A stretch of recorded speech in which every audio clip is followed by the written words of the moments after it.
wabarakatuh. Ya, terima kasih Bapak dan Ibu semuanya atas kerawuannya. Di sini saya akan mensosialisasikan tentang bagaimana budaya positif itu kita bangun di sekolah. Ya, bagaimana kita membentuk budaya-budaya positif ya di sekolah kita. Oke, Bapak dan Ibu, kita tahu bahwa nilai, kemudian visi dan misi yang ada di guru penggerak itu diantaranya selalu mengedepankan murid, ya. Dan tadi juga sudah kita rumuskan bersama bahwa ya selalu menuntun siswa, menuntun murid sesuai dengan bakat dan minat itu adalah hal yang utama. Dan di akhir ya kita akan selalu berusaha untuk membentuk budaya-budaya yang positif di kelas maupun di sekolah.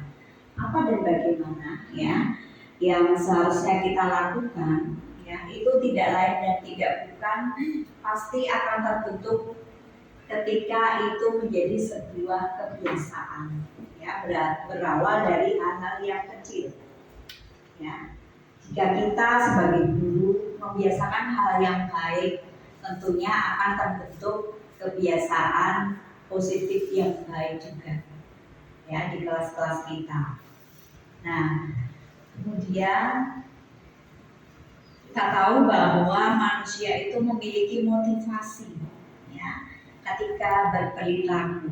Seperti apa? Misalnya menyadari bahwa adanya ketidaknyamanan atau hukuman ya, kemudian mereka akan mendapatkan sebuah imbalan atau penghargaan dan mereka akan menjadi orang yang ingin dihargai ya, ingin dimanusiakan dalam bahasanya yang sekarang seperti itu dengan memiliki nilai percaya diri. Oke. Kemudian kita sebagai guru itu memiliki fungsi sebagai manajer di kelas ya. Bagaimana kita berkegiatan itu selalu mempersilahkan murid untuk mempertanggungjawabkan perilakunya dan mendukung murid menemukan solusi ya dengan mengacu pada restitusi, segitiga restitusi ya, kemudian menjadikan murid itu manajer untuk dirinya sendiri. Nah, ini konsep memanusiakan manusia, memanusiakan murid ya, ada di dalam segitiga restitusi ini. Ya, di konsep disiplin ini ya akan ada konsekuensi yang misalnya begini, penguatan jangka pendek ya. Kemudian ada proses berikutnya adanya monitoring dan persetujuan. Kemudian proses yang ketiga yaitu adanya stimulus respon ya atas apa yang dialami oleh anak-anak kita. Kemudian dalam konsep restitusi ada murid itu mempertanggungjawabkan apa yang sudah dia lakukan. Kemudian ada juga teori kontrol di mana ya dirinya memegang kontrol atas dirinya sendiri. Kemudian poin yang ketiga yaitu fokus pada pemecahan masalah. Dan yang keempat murid bersemangat ya menyelesaikan masalah yang ada dalam diri mereka. Kemudian ada juga disiplin yang merupakan bagian dari proses identitas yang gagal. Di situ kita akan melakukan dua hal yaitu berupa hukuman ataupun penghargaan. Yang sering hukuman ini berupa judgement, ya tanpa melihat sebenarnya apa sih yang melatar belakangi anak itu melakukan sesuatu. Nah itu yang harus selalu kita hindari ya, dan ketika kita menggunakan segitiga restitusi itu akan terhindar dari judgement. Oke. Berikutnya di antara yang bisa kita lakukan di kelas dan saya yakin sudah dilakukan oleh teman-teman semua, namun mungkin ada hal-hal yang terlewati ya. Misalnya kita membuat kesepakatan kelas ya dalam proses di awal KPM kita. Kemudian poin yang penting adalah bagaimana menciptakan pembelajaran itu selalu berpusat pada murid. Kemudian memunculkan keterlibatan murid, ya, selalu memunculkan mereka dalam pembelajaran di kelas. Itu yang kemudian ada juga tahapan dan langkah-langkah yang bisa kita lakukan untuk membuat keyakinan kelas itu sehingga dicapai sebuah kesepakatan kelas yang baik. Ya. Kemudian bagaimana sih cara menanamkan disiplin positif pada murid? Ya.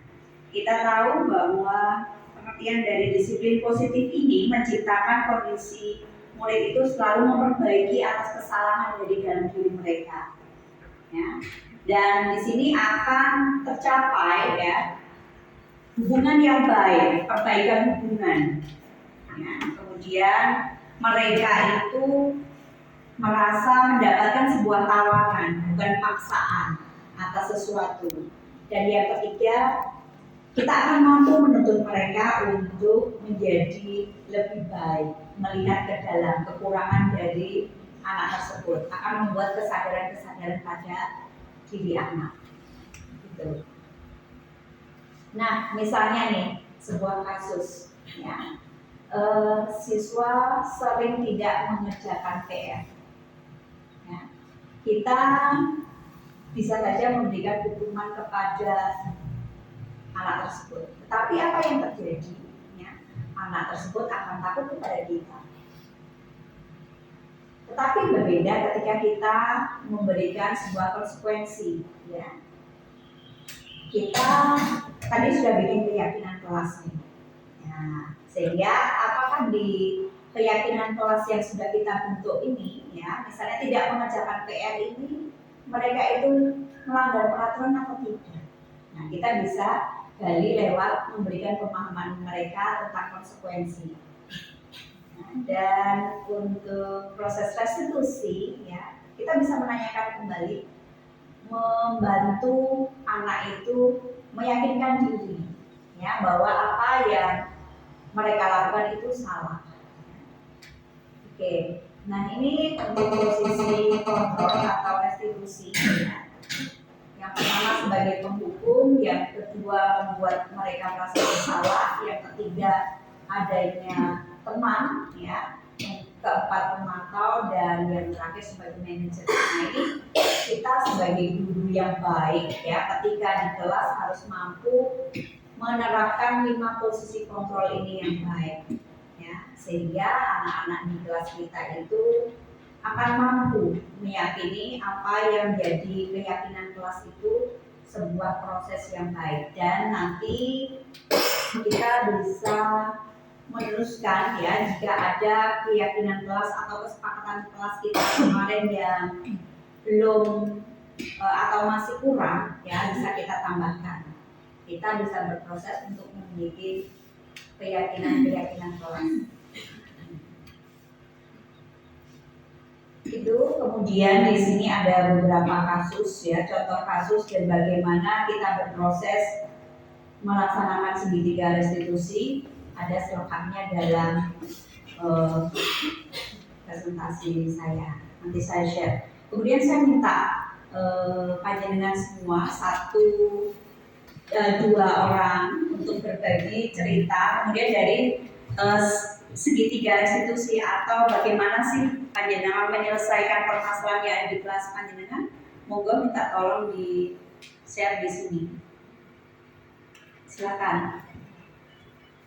Bu Ira bisa berbagi cerita, silakan. Ya.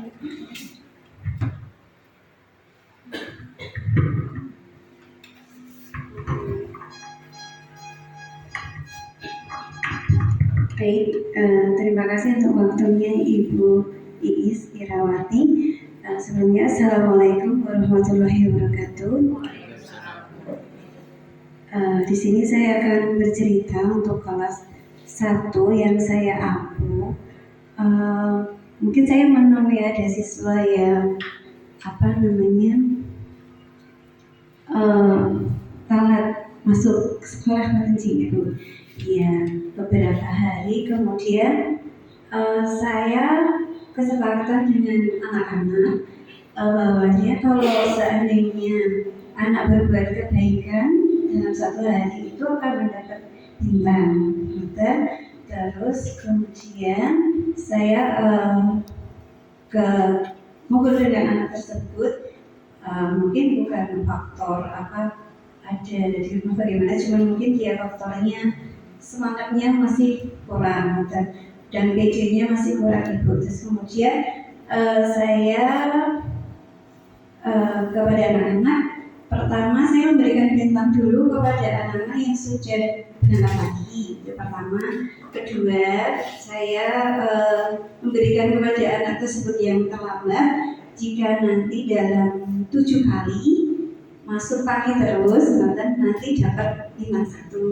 Tapi jika nanti dalam 7 kali itu kok ada 1 yang masih telat, itu berarti belum gitu.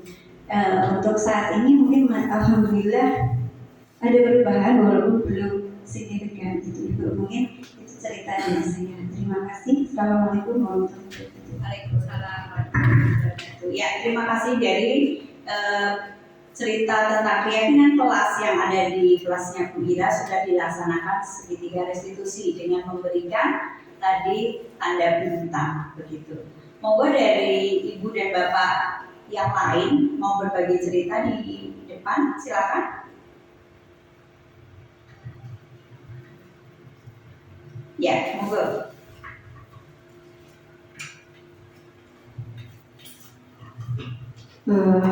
Sedikit berbagi cerita. Jadi di kelas 2B itu ada seorang anak yang setiap dia ke kamar mandi atau berpindah dari tempat duduknya, itu pasti ada temannya yang protes. Bu, ini loh Bu, tangannya tuh gebrak mejaku. Bu, dia itu loh nyenggol tanganku. Jadi dia itu hobinya mukul-mukul apa yang ada di dekatnya. Nah, terus suatu hari dia melakukan itu lagi setelah dikasih tahu kan itu sakit, itu nggak boleh, itu mengganggu temannya. Terus karena si anak ini sepertinya lebih sulit kalau dikasih tahu gitu. Akhirnya saya dengan teman-teman sekelasnya mengajak teman-temannya untuk memahami si anak ini. Mas A ini butuh ruang gerak yang lebih. Coba badannya sama badanmu lebih besar siapa? Dia. Nah, karena itu dia butuh ruang yang lebih besar untuk bergerak. Sehingga karena ruangannya sempit mungkin tersenggol. Ayo kita ingatkan bareng-bareng kalau gerakannya Mas Aska mengganggu kita. Malah disebutkan namanya. Kalau gerakannya mengganggu kita, kita ucap astagfirullahaladzim 3 kali bersama-sama biar dia teringat bahwa oh, apa yang saya lakukan itu tidak benar begitu. Kemudian saya juga menyampaikan ke anaknya kalau boleh bergerak, boleh mengekspresikan kalau kamu punya kekuatan yang banyak boleh kita lakukan dengan hal yang lain. Misalnya kalau kamu kepengen gebrak meja, mau ganti bawa sulap, terus disulap mejanya temennya gitu kan. Terus waktu itu dia mau setelah itu kalau dia melakukan sesuatu tuh temennya nggak protes tapi bareng-bareng astagfirullahaladzim begitu sampai 3 kali. Dia sendiri lama-lama juga ternyata hal seperti ini kayaknya nggak baik gitu. Sekarang sudah sangat-sangat berkurang. Kalau dia lupa kadang saya ingatkan gimana mau nyulain meja aja enggak, ya udah gitu Bu. Oke, terima kasih ya. Jadi untuk cerita yang kedua, di akhirnya si anak ini merasa tadi ya akhirnya jadi lebih baik, tidak mengganggu temannya, dan kita sudah menerapkan segitiga restitusi di sini. Ya, oke. Itu contoh-contoh yang ada di kelas-kelas kita.